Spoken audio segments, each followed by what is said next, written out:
Bismillahirrahmanirrahim. Assalamualaikum warahmatullahi wabarakatuh.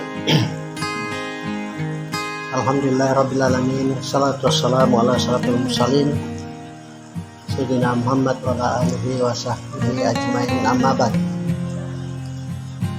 Alhamdulillah, di siang hari ini kita mendapat rahmat dari Allah Subhanahu wa taala.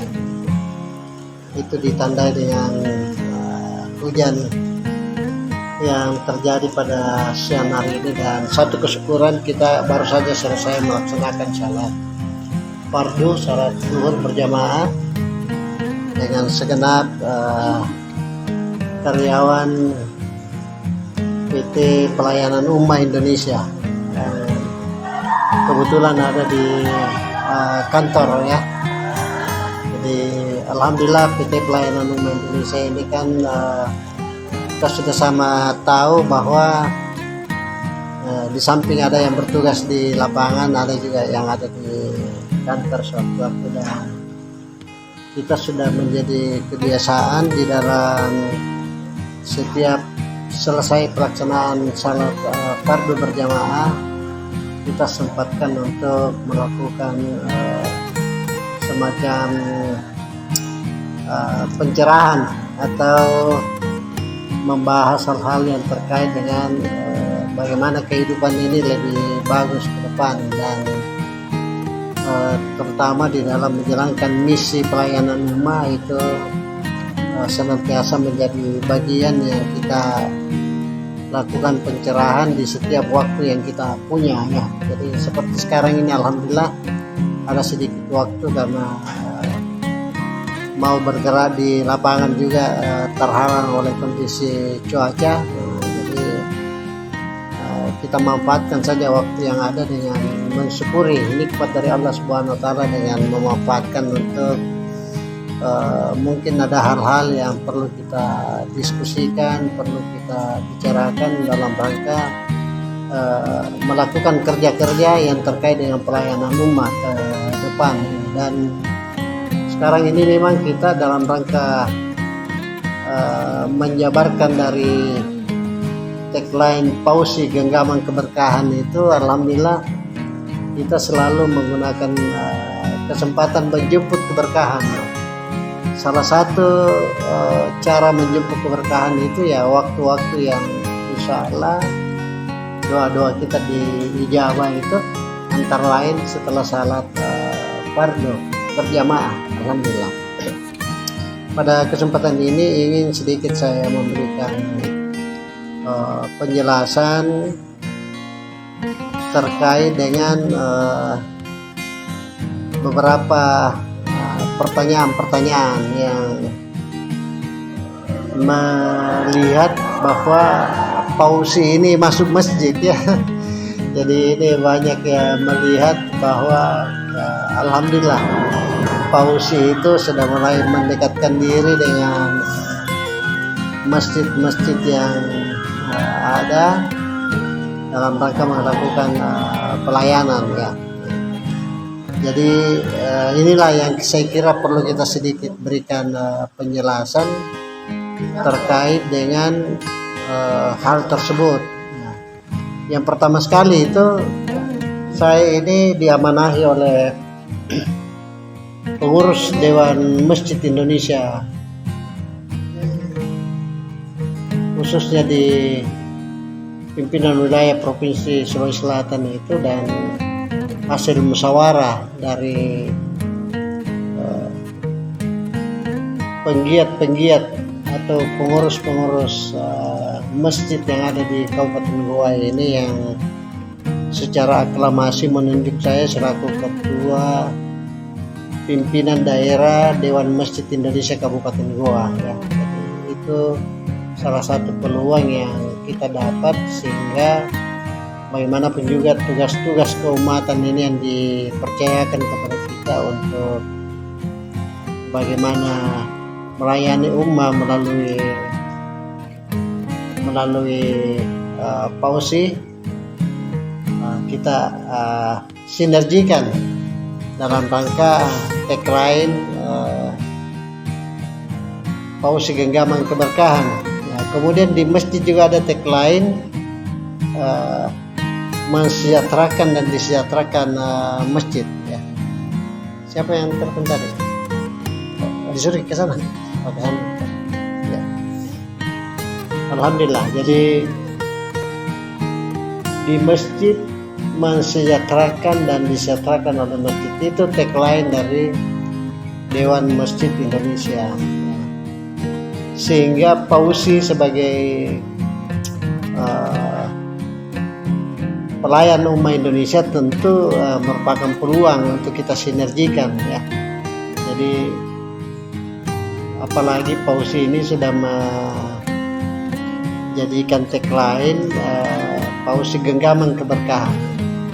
Dan sebenarnya secara fisik keberkahan itu memang ada di masjid, ya. Jadi semua aktivitas yang ada di masjid itu merupakan salah satu cara untuk menjemput keberkahan, ya. Jadi kita masuk di masjid karena ada dua hal. Yang pertama,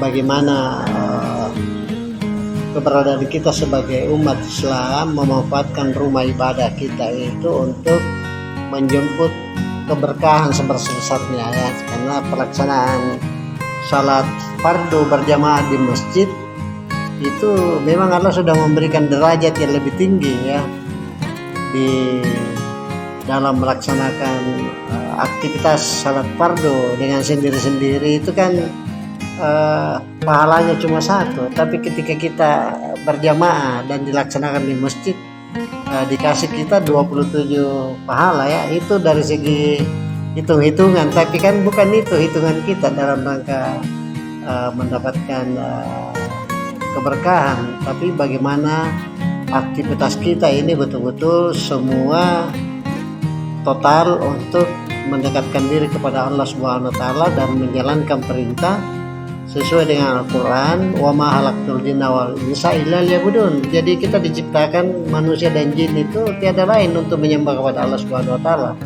Dan kita sudah berusaha mewujudkan satu bangunan yang berupa masjid dan menjadi kesepakatan di seluruh dunia ini bahwa masjid itu adalah pusat ibadah, pusat peradaban Islam dan pusat dakwah, segala pusat yang terkait dengan bagaimana manusia ini berinteraksi dengan ibadah sebagai aktivitas utama, ya. Jadi kenapa Pausi masuk di masjid, saya itu alasannya yang pertama. Yang kedua, bahwa kita di Indonesia ini kan sudah diketahui, alhamdulillah, Muslim yang terbesar di dunia ini ada di Indonesia, 87%. Jadi 87% dari penduduk Indonesia itu dan merupakan penduduk Muslim terbesar di dunia.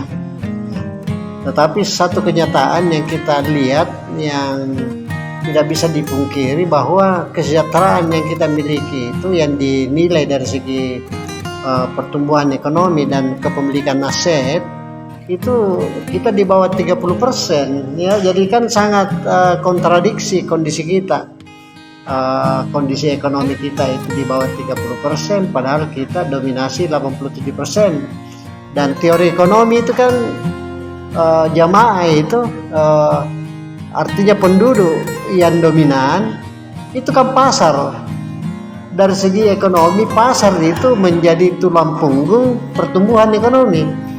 Tapi kenapa Indonesia kenyataannya pertumbuhan ekonomi dan aset-aset dalam rangka pergerakan ekonomi itu di bawah 30%? Inilah yang menjadi persoalan utama saya kira, dan Pausi masuk di masjid untuk menemukan cara-cara bagaimana kesejahteraan itu kembali kepada teori bahwa siapa yang menguasai pasar dalam hal ini. Kalau jamaah kita dari muslimin dan muslimat 87%, ya mestinya pertumbuhan itu juga ditandai dengan bagaimana aktivitas ekonomi itu ada sama kita, ya. Jadi itu hal yang sangat penting. Banyak kita masuk di masjid mendata siapa ini jemaah yang punya keahlian bikin kue, bikin keterampilan, semua hal-hal yang jemaah bisa bikin dan menghasilkan uang kita data.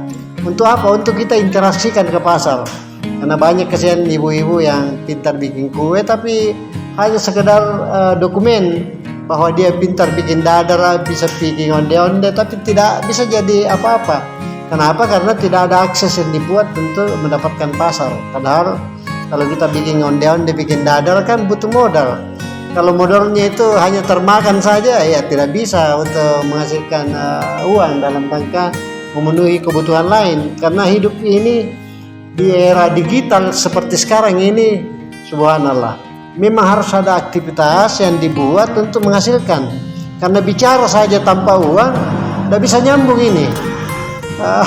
Bagaimana pulsa bisa memberikan perantara untuk kita bisa berkomunikasi dengan orang lain. Di situ ditandai dengan bagaimana uang itu harus hadir di setiap saat dalam aktivitas kita. Dan saya kira kalau kita sepakat dengan saudara-saudara kita kaum muslimin muslimat menjadikan Pausi media pelayanan untuk kita dalam rangka memenuhi kepentingan dasar kita, memenuhi perputaran ekonomi kita, insya Allah Indonesia ini bisa kita rubah bahwa muslim dan muslimat 87%, paling tidak 65% ekonominya itu diatur oleh muslim dan muslimat.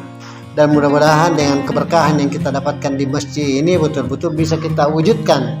Dan apa yang menjadi tagline Dewan Masjid Indonesia mensejahterakan dan disejahterakan oleh masjid itu bisa kita jadikan sebagai suatu percontohan untuk melakukan peningkatan taraf hidup, terutama dalam ketersediaan kebutuhan pokok di masyarakat kita melalui gerakan ekonomi yang kita prakarsai dari pelayanan umat. Jadi mungkin itu yang menjadi bagian yang sangat penting untuk kita jadikan bahan dalam rangka berkomunikasi dengan orang, mensosialisasikan Pausi, sehingga insya Allah betul-betul menjadi bagian yang harus kita perkuat, kita besarkan, kita sama-sama beraktivitas melalui Pausi dengan ikhtiar semua kebutuhan dasar kita, semua aktivitas kita itu di atas nilai-nilai ibadah, dan kebersamaan tolong-menolong itu menjadi ciri khas dari bagaimana ummah ini bersatu dalam rangka mewujudkan kesejahteraan lahir dan batin untuk kepentingan dunia dan akhirat.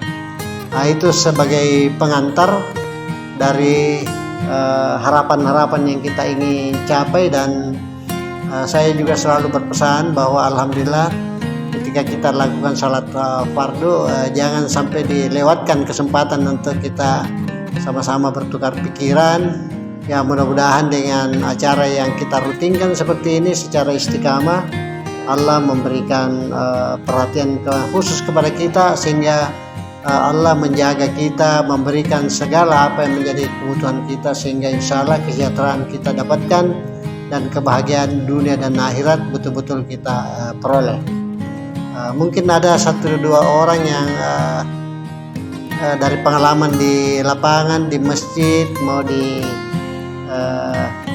jadikan bahan untuk kita diskusikan, sehingga ketika ada pertanyaan seperti itu lagi bisa kita atasi secara bersama-sama. Silakan. Ya, ada mungkin yang mau gunakan kesempatan ini ya. Alhamdulillah. Karena yang di lapangan itu lebih banyak informasi yang dia dapat. Kita di manajemen yang standby di kantor ini ya tinggal mencarikan jalan keluar saja apa yang terjadi di lapangan untuk kita bisa komunikasikan ya. Jadi silahkan kita gunakan waktu yang sempit ini. Seperti kemarin saya dapat informasi bahwa ada kita punya anggota kasihan di lapangan sangat semangat sekali untuk melakukan pelayanan ummah dalam rangka mengantar ibu-ibu dan kaum perempuan melakukan aktivitasnya. Kebetulan ini ibu seorang yang sangat aktif sekali, dan ciri khasnya pelayanan ummah yang ada di Pausi itu yang menyiapkan pelayanan dari ibu untuk ibu ya. Jadi alhamdulillah ini salah satu ciri khasnya Pausi. Kami dapat informasi dari lapangan bahwa ada ibu kasihan yang aktivitasnya itu sebagai driver UTI, motornya sudah tidak mendukung ya. Jadi kami sempat informasikan bagaimana ini Pausi bisa menjadikannya jalan keluar. Pausi ini kelebihannya kan kita sudah ada MOU dengan Bank Syariah Indonesia ya. Kalau terkait dengan masalah pendanaan tentu komunikasinya ke Bank Syariah Indonesia. Jadi saya langsung telepon bagian yang menangani di Bank Syariah Indonesia Kabupaten Goa itu, dan alhamdulillah sudah dikirimkan kami format untuk isian dalam rangka mengatur seperti apa itu motor bisa dikeluarkan dan bagaimana sistem pembayarannya. Itu nanti kita diskusikan lebih lanjut, tapi solusinya ada insya Allah. Itu pertanyaan yang sempat masuk dan mudah-mudahan itu bisa kita segera laksanakan dan penuhi harapan dari mitra kita, anggota kita ya. Ada lagi? Nah. Ya. Oh, ya. Cara lagi. Ya, ada juga mitra dan anggotanya katanya HP-nya tidak mendukung karena kapasitasnya kurang HP-nya. Kalau bisa dikreditkan melalui BSI juga, nanti artinya masalah angsuran dan pembayarannya itu yang saja syarat-syaratnya seperti kendaraan motor ya. Insya Allah. Jadi ketika kita MOU dengan Bank Syariah Indonesia yang dihadiri langsung oleh pejabat dari provinsi itu, kita sudah dapat jawaban ya bahwa insya Allah dengan MOU yang kita lakukan dengan BSI, hal-hal yang terkait dengan bagaimana mendukung ini itu pasti kita akan lakukan. Dan tadi motor sudah ada jawabannya kan, kita dikasih format isian untuk diisi. Sekarang ini HP, handphone, karena jadi saya perlu jelaskan dulu dalam kesempatan ini bahwa semua aktivitas di Pausi itu yang terkait dengan urusan pendanaan, satu-satunya rekening yang kita ladeni dalam berinteraksi dengan pelayanan umat Indonesia melalui perseroan terbatas PT Pausi, PT Pelayanan Umat Indonesia ini adalah Bank Syariah Indonesia. Jadi tidak ada rekening lain. Semua transaksi kita melalui Bank Syariah Indonesia. Gaji karyawan kita bagi melalui rekening, kemudian driver kita yang tersebar, yang sekarang ini sudah menghampiri 1.000 driver ya. Kita punya data ini, alhamdulillah driver yang beraktivitas sudah lebih hampir 1.000 yang terdata. Semua itu persyaratannya harus memiliki rekening Bank Syariah Indonesia. Jadi mungkin memang tidak ada salahnya kalau dipertanyakan, bagaimana ini saya punya HP ini sudah tidak mendukung dalam rangka beraktivitas di Pausi yang semuanya harus menggunakan smartphone yang tentu dari aspek data dibutuhkan juga ketersediaan space yang cukup di dalam rangka mengakses aplikasi, mendownload kebutuhan dalam rangka memberikan pelayanan kepada ummah ini. Jadi HP itu saya kira dari kacamata kita ini ya, kacamata perbankan kita belum, karena ini kasus baru hari ini diungkapkan. Kalau motor kan dari kemarin kita sudah komunikasikan. Jadi sekarang ini setelah kita selesai ini kewajiban kita, selesai kultum, saya kembali komunikasikan dengan pihak manajemen di Bank Syariah Indonesia. Tapi saya sudah dapat gambaran, ini prediksi kita bahwa motor saja dengan harga yang lebih mahal bisa dikasih ruang, apalagi lagi HP. Ya, jadi mungkin HP 10 masih lebih mahal motor. Jadi insya Allah kita tidak perlu ragu lagi, karena begini, dalam bekerja untuk menghasilkan itu memang butuh peralatan, dan termasuk itu UMKM mitra kita, usaha menengah usaha kecil menengah. Saya sudah komunikasikan juga dengan pihak manajemen Bank Syariah Indonesia, dan insya Allah pihak Bank Syariah Indonesia akan mensupport. Jadi kalau ada mitra kita dari usaha-usaha kecil, pedagang makanan, pedagang ikan, dagang daging, nah apa saja, atau toko-toko yang perlu bantuan modal, kita akan komunikasikan. Nah, tapi keputusannya bukan dari kita. Kita ini kewajiban kita hanya menyampaikan apa yang menjadi kebutuhan. Insya Allah nanti akan mendapat jawaban. Mudah-mudahan kita doakan bahwa Bank Syariah betul-betul bisa diharapkan untuk mengatasi masalah-masalah yang timbul dari usaha yang kita lakukan. Yang jelas PT Pelayanan Ummah Indonesia ini yang menjadi payung dari aktivitas kita itu bersedia membackup. Artinya ya kalau ada keraguan-raguan untuk kemacetan dari angsurannya, ya mudah-mudahan PT Pausi bisa turun tangan lah. Nah, tapi kan kewajibannya kita itu mentaati aturan yang ada di sistem perbankan yang sudah diatur sedemikian rupa. Kita tidak bisa memaksakan, kita semata-mata hanya menggunakan. Nah, tapi dengan menggunakan kita, ya kita dapat keuntungan timbal balik. Mereka dapat keuntungan dari aktivitas kita bersama dia, kita juga mendapatkan keuntungan untuk bisa memberikan pelayanan optimal ya. Jadi kalau motor baru, HP baru, subhanallah lengkap. Mudah-mudahan dengan demikian masyarakat yang mau diladeni itu bisa cepat kita lakukan dengan fasilitas yang seperti itu. Ya, insya Allah kita doakan saja. Ada lagi? Ya, mungkin dari Uti ya, dari saran satu ya, supaya lengkap ini anunya, informasinya. Ada yang mau ditanyakan? Ini kesempatan ya. Assalamualaikum warahmatullahi wabarakatuh. Ada saran Pak, dari masukan dari, karena saya tim yang keluar lapangan, katanya kalau bisa dimunculkan juga imam di aplikasi. Iya, itu Pak, selain guru mengaji dia juga butuh, selain ustadz sama guru mengaji dia juga butuh imam. Iya, makasih Pak.